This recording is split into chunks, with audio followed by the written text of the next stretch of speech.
눈 감고 듣기만 해도 지식이 쌓이는 세상을 듣다입니다. 혹시 이런 상상을 해보신 적 있으십니까? 버튼 하나만 잘 누르면 가만히 앉아서 20억이라는 큰 돈을 벌 수 있는 기회가 눈앞에 있습니다. 하지만 여기에는 약간의 위험이 따릅니다. 만약 운이 나빠 들키게 되면 벌금으로 300만 원 정도를 내야 합니다.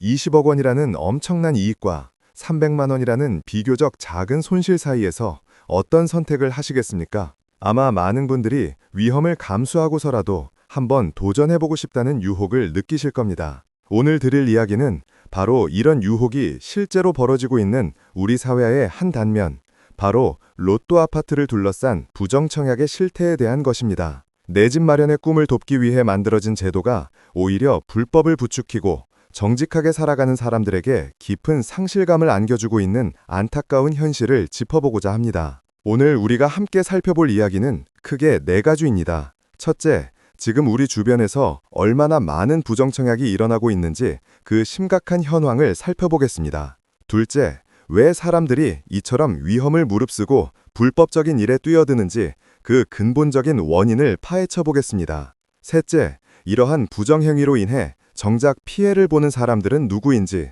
그 눈물을 닦아주겠습니다. 마지막으로 이 문제를 해결하기 위해 정부는 어떤 노력을 하고 있으며 그것만으로 충분한지 함께 고민해 보겠습니다. 먼저 현재 벌어지고 있는 부정청약의 실태부터 자세히 들여다보겠습니다. 최근 국토교통부의 발표에 따르면 불과 작년 하반기 몇 달 사이에 청약 점수를 허위로 조작해 아파트에 당첨되었다가 적발된 사례가 무려 180건에 달한다고 합니다. 이들이 사용한 가장 흔한 수법은 바로 위장 전입입니다. 실제로 함께 살지 않는 가족을 주소지에만 등록시켜서 마치 부양가족이 많은 것처럼 꾸며 청약 가점을 높이는 방식입니다. 청약 제도에서는 부양가족이 한 명 늘어날 때마다 점수가 크게 올라가기 때문에 이 점을 악용한 것입니다. 문제가 되는 것은 이런 부정행위가 서울의 강남, 잠실, 청담, 그리고 경기도 과천과 같이 집값이 비싸기로 소문난 지역에 집중되고 있다는 점입니다.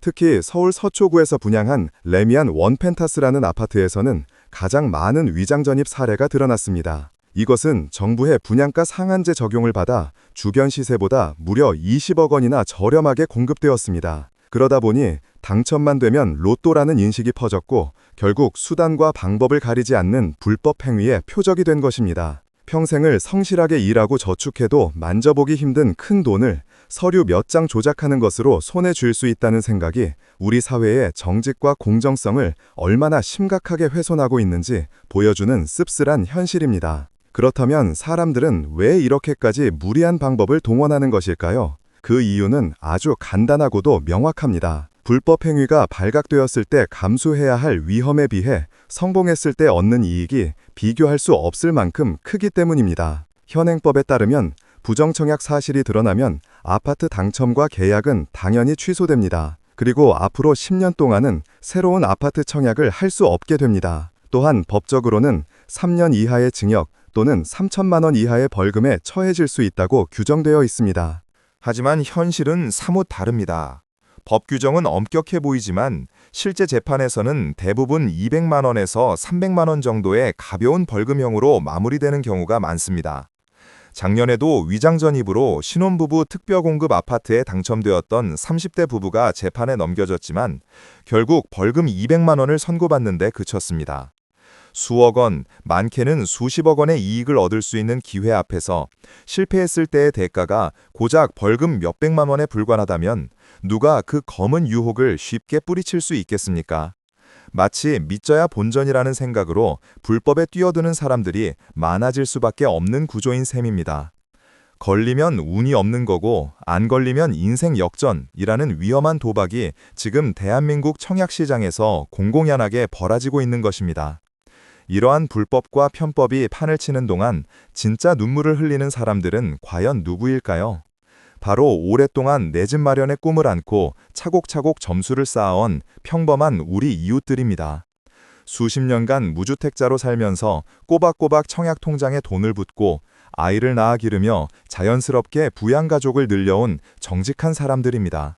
이들은 단 1점 차이로 당첨의 기쁨과 좌절이 엇갈리는 치열한 경쟁 속에서 누군가의 불법 행위 때문에 평생의 꿈이 물거품이 되는 고통을 겪고 있습니다. 한창 미래를 설계해야 할 젊은 신혼부부들, 여러 자녀를 키우며 더 넓은 보금자리를 꿈꾸는 가족들이 바로 가장 큰 피해자입니다. 이들은 법과 원칙을 믿고 성실하게 살아온 대가가 허탈함과 박탈감이라는 사실에 깊은 상처를 받습니다. 정직하면 손해본다는 생각이 우리 사회에 만연하게 될 때 그 사회는 더 이상 건강하다고 말할 수 없을 것입니다. 부정청약은 단순히 집 한 채를 부당하게 가로채는 행위를 넘어 우리 사회가 지켜온 공동체의 신뢰와 희망을 무너뜨리는 심각한 범죄 행위입니다. 물론 정부도 이런 문제의 심각성을 인지하고 대책 마련에 나서고 있습니다.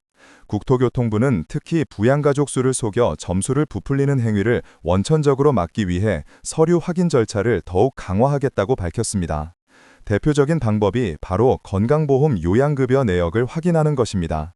사람이 병원이나 약국을 이용하면 건강보험 기록이 남게 되는데 이 기록을 통해 해당 가족이 실제로 함께 거주하며 생활했는지를 더욱 정확하게 판단하겠다는 취지입니다.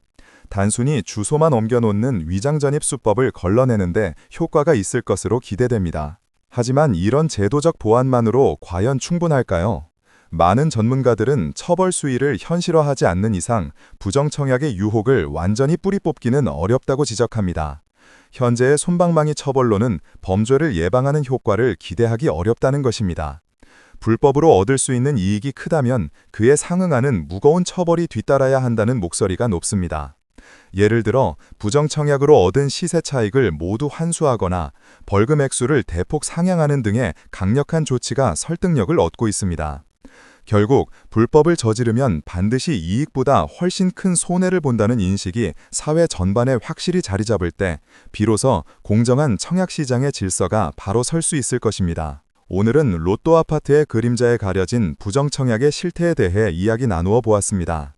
내 집 마련이라는 소박한 꿈을 이루기 위한 제도가 누군가에게는 불법적인 재산 증식의 수단으로 전락해버린 현실이 참으로 안타깝습니다.